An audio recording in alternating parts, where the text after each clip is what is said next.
শেষ নাতা যে কালিমা আমরা পড়েছিলাম রুহ জগতে লা ইলাহা ইল্লাল্লাহু মুহাম্মাদুর রাসূলুল্লাহ, পরে যে ঈমান এনেছিলাম যে আল্লাহ ছাড়া আর কোনো মাবুদ নেই, হযরত মুহাম্মদ মুস্তাফা সাল্লাল্লাহু আলাইহি ওয়াসাল্লাম আল্লাহ তাআলার রাসূল, এই কথা কি আল্লাহ তাআলার কাছে আমরা এই কালিমা পড়ে ওয়াদাবদ্ধ করে এসেছিলাম রুহ জগৎ থেকে। এই কালিমা পড়ে রুহ জগৎ থেকে ওয়াদাবদ্ধ করে এসেছিলাম, এসে দুনিয়াতে এসে আমরা এই কালিমার কথা ভুলে গিয়েছি। কিভাবে? দুনিয়ার জাঁকজমক সুন্দর দিকে, দুনিয়ার টাকার লিপসায় পড়ে, দুনিয়ার সম্পদের লিপসায় পড়ে, দুনিয়ার গাড়ির লিপসায় পড়ে, দুনিয়ার বাড়ির লিপসায় পড়ে, দুনিয়ার নারীর লিপসায় পড়ে এই কালিমার কথা, এই রুহ জগতে যে ওয়াদাবদ্ধ হয়ে এসেছিলাম এই কথা ভুলে গিয়েছি। দুনিয়ার জাঁকজমক সুন্দর থেকে আমরা এই রুহ জগতের ওয়াদাবদ্ধর কথা ভুলে গেলে চলবে না, ঠিক কিনা? আমরা সব সময় এই কালিমা আমাদের ভিতরে লালন করতে হবে, ঠিক কিনা? সর্ব অবস্থায় এই কালিমা পরে পরে ঈমানের সাথে থাকতে হবে, ঠিক কিনা?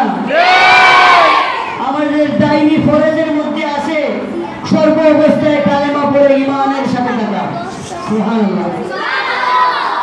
দ্বিতীয়ত আছে কি, আপনি আপনার অধীনের যারা আছে মা বোন ভাগ্নিদেরকে পর্দায় রাখে, এটা পুরুষদের ফরজ। কি এটা? ফরজ।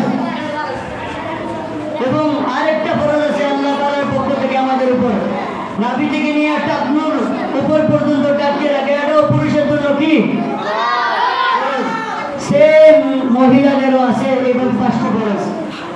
এক নম্বরে তারাও ঈমানের সাথে কালেমা পড়বে, কালেমা পড়ে পড়ে সর্ব অবস্থায় ঈমানের হালতে থাকবে। সর্ব অবস্থায় কি হালতে থাকবে? ঈমানের হালতে থাকবে। দুই নম্বরে পর্দায় থাকতে হবে, এটা আল্লাহ তাআলার পক্ষ থেকে বিধান, ফরজ। কি করতে হবে? পর্দায় থাকতে হবে। এবং পর্দায় থাকা ফরজ, পর্দা করাও ফরজ। ঘরের ভিতরে থাকা, পর্দার সাথে থাকা, এটা ফরজ। একেবারে মাথা থেকে নিয়ে পায়ের পাতা পর্যন্ত ডাকিয়ে রাখা, এটাও মহিলাদের জন্য কি ফরজ। এটা কার বিধান? আল্লাহ তাআলার বিধান। এটা কার বিধান? আল্লাহ তাআলার বিধান। এটা যেমন পাঁচ ওয়াক্তের ফরজ নামাজ আছে না, ফরজ নামাজ আদায় করা ফরজ, আল্লাহ তাআলার বিধান। পর্দাও আদায় করা ফরজ, এটা আল্লাহ তাআলার বিধান। এখন একজনের নামাজ ফরজ আদায় করলো, পর্দা করলো না, তাহলে আল্লাহ তাআলার বিধানকে অস্বীকার করলো। কি করলো? আল্লাহ তাআলার বিধানকে অস্বীকার করলো। এর জন্য পর্দা